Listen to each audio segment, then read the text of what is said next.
Khur naga shlem jong unong san Hima.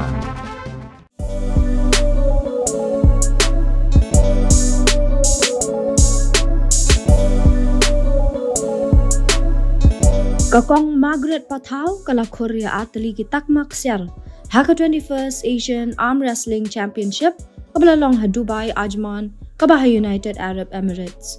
Haka ni karinsan yukun kti kabala sedang nadu ka arpo pratarik uyayong hadu ka sautarik ujemang kakong Margaret kala Khur ketika Takma haka rinsan yakop da ka kti kamon bat kadiang jong ka kerdan nilek kai kabah riu pau kilo haka master and senior category.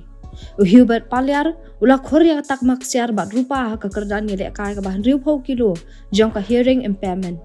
Kumju Alexander Lingdo ula Khur arteli ki Takma renong haka prapau kilo jong ka hearing impairment. Kumju kasamla Iric men lang Shabong kala Khur ka Takma renong haka san pau kilo haka youth category.